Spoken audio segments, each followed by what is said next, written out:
La BNP a récemment resserré les règles en matière de crédit hypothécaire pour le marché donc immobilier en Belgique, suite notamment à un avis de la Banque centrale européenne.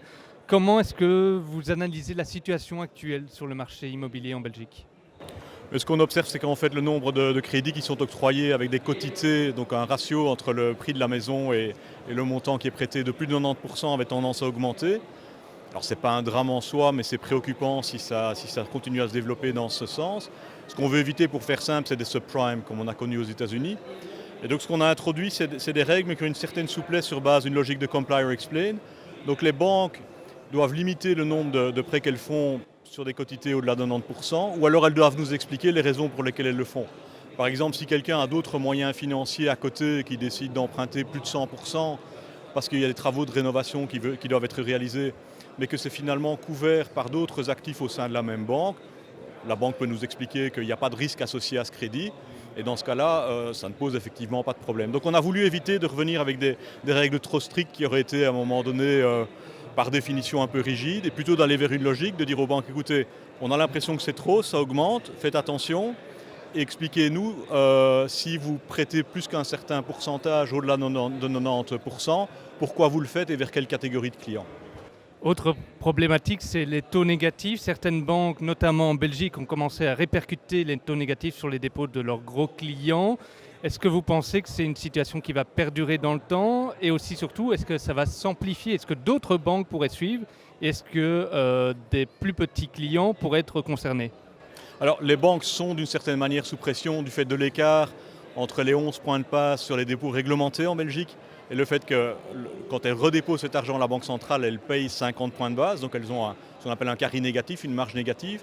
Alors, sur les dépôts réglementés, elles ne peuvent pas offrir moins de 11 points de base. Ce qu'on observe, c'est que sur les dépôts non réglementés, au-delà d'un certain montant, les banques étant sous pression commencent à réduire leur niveau de rémunération vers zéro, voire en négatif. Je crois que cette pression va rester, va subsister tant que les taux sont négatifs, mais les petits clients belges sont protégés par cette règle des 11 points de base. Comme les banques sont très largement financées en Belgique par des dépôts, elles doivent faire attention, elles ne peuvent pas de manière généralisée baisser trop la rémunération des dépôts, sans quoi elles n'auraient plus de financement stable. Dernière question, en tant que superviseur du secteur bancaire en Belgique, comment est-ce que selon vous, se porte le secteur bancaire? Je crois que dans une perspective européenne, les banques belges se portent plutôt bien, mais dans un environnement où les banques en général souffrent. Alors ce n'est pas uniquement la politique de taux négatifs, c'est tout l'enjeu technologique, savoir si les GAFA ou les FANGs, comme on dit maintenant, vont rentrer sur le secteur bancaire, qui est plus le sujet que les fintechs, parce que les fintechs de plus en plus collaborent avec les banques.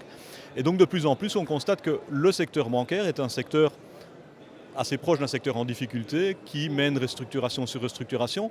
Mais ça, finalement, c'est probablement au final beaucoup plus lié à l'évolution technologique qu'au fait que les taux sont négatifs. Alors, l'environnement de taux négatif renforce la pression sur les banques, mais je crois que ce qui vraiment crée cette tendance en profondeur de restructuration dans le secteur bancaire, c'est effectivement l'évolution technologique. De plus en plus, les banques deviennent des gestionnaires de données et de systèmes informatiques, avec évidemment au-delà de ça une couche de service à la clientèle qui doit avoir une face humaine, mais cette couche-là va être de plus en plus réduite. Et alors pour les activités qui sont des activités plutôt de back-office, là on s'attend effectivement de plus en plus à une digitalisation et automatisation des process.